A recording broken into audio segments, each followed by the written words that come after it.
Halo, tahukah kalian? Otak kita secara default memiliki kecenderungan untuk berbohong.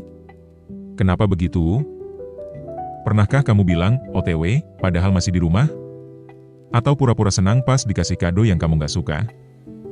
Kita semua pernah berbohong, dari yang sepele sampai yang serius. Apakah ini kebiasaan buruk, atau justru bagian dari cara otak kita bekerja?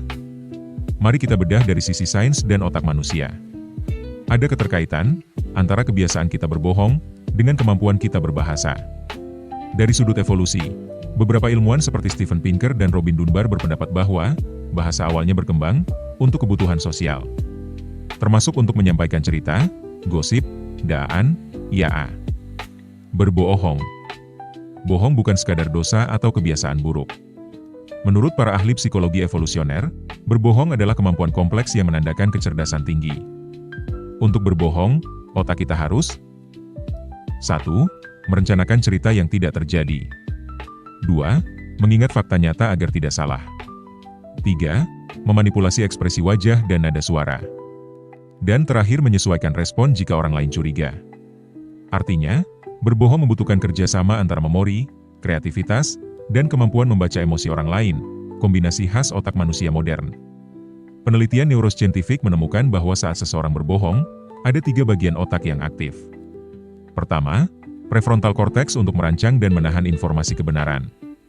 2. Amigdala untuk memproses emosi seperti rasa takut dan bersalah. 3.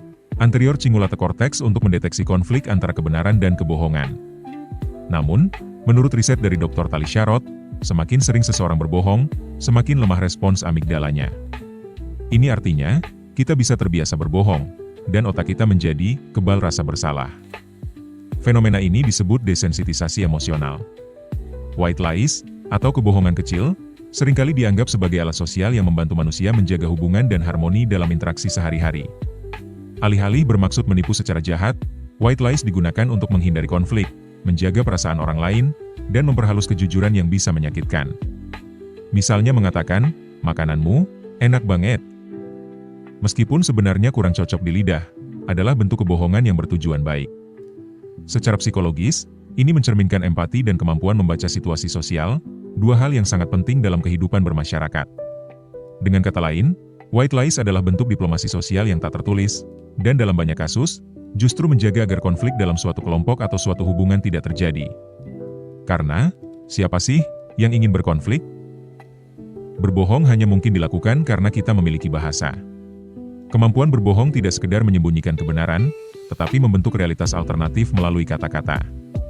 Kemampuan manusia untuk berbohong adalah cermin dari kemampuan bahasanya. Tanpa bahasa, kebohongan tidak bisa eksis dalam bentuk yang rumit, dan justru karena kita bisa bicara, kita bisa menyembunyikan kebenaran dengan sangat rapi.